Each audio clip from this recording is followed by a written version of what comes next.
Bonjour à tous, aujourd'hui je vais vous parler de Sidonie au Japon, un film avec Isabelle Huppert qui est sorti le 3 avril. Le film nous raconte l'histoire de Sidonie qui est écrivaine et qui se rend au Japon à l'occasion de la ressortie de son best-seller. Et malgré le dévouement de son éditeur japonais avec qui elle découvre les traditions du pays, elle perd peu à peu ses repères. Alors, j'ai été assez déçu par le film, déjà parce que je pensais qu'il s'agissait d'une balade dans le Japon et que on allait comparer un petit peu les coutumes japonaises avec les coutumes françaises et que du coup c'est vrai que ce qu'on voyait dans la bande-annonce c'est qu'on voyait que Sidonie était un petit peu perdue. Et c'est vrai qu'on voit ça dans la première demi-heure, que j'ai beaucoup aimé d'ailleurs.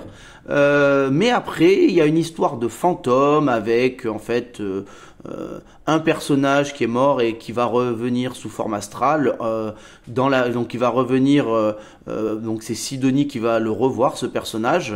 Et du coup, à partir de ce moment-là, on n'est plus du tout sur une balade, on est dans un récit qui suit les interrogations métaphysiques de Sidonie et donc le film va s'attarder en fait sur le deuil, sur la reconstruction après la mort d'un proche et là pour Sidonie, du coup, la reconstruction après la mort de son conjoint. Du coup, j'avoue que moi déjà j'aime pas tellement quand il y a des apparitions comme ça sous forme astrale, qu'il y a qu'un seul personnage qui voit les fantômes. C'est tout ça m'embête toujours un peu et je sais pas là, j'ai pas trouvé que c'était hyper bien fait et en fait c'est juste que ça m'intéressait pas, c'était pas ce que je voulais voir dans le film et du coup ça m'a beaucoup frustré. Est-ce que c'est bien traité cette histoire de deuil?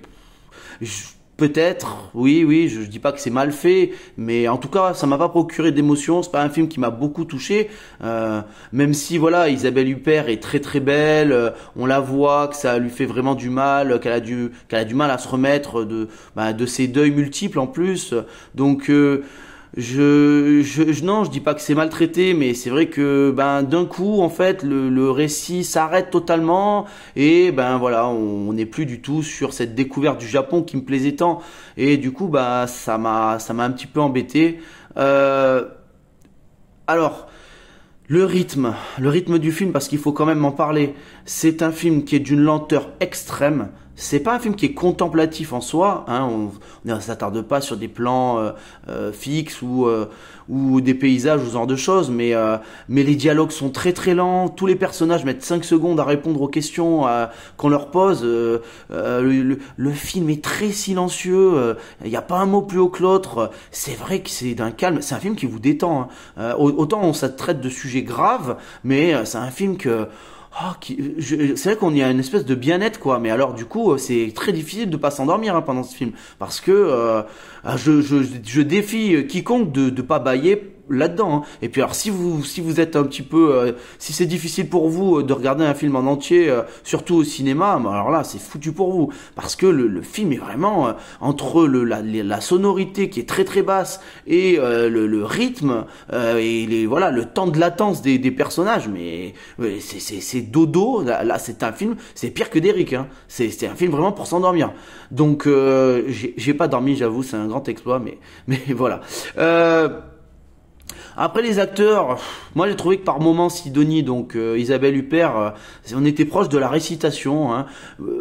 Alors son personnage est assez attachant, hein, elle est touchante. L'éditeur qui la suit partout, bon.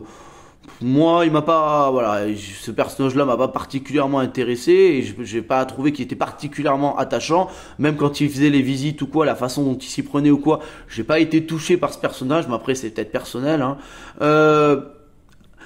Voilà, donc c'est plutôt une déception, d'autant plus que ce qu'on voit du Japon, c'est pas sublimé, hein. L'image elle est quand même assez terne, on n'a pas de très très beau panorama, on est très très loin par exemple de Black Tea et de la beauté de la photographie de Black Tea. Non là on est à Kyoto, on va dans des temples et tout, mais bon c'est pas sublimé du tout, hein.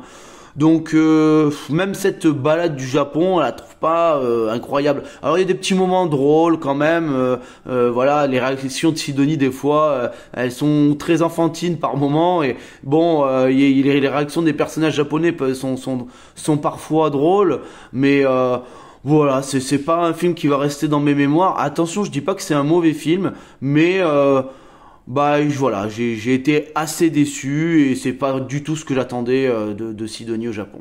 Donc c'est pour toutes ces raisons que je vais mettre la note de 5 sur 10.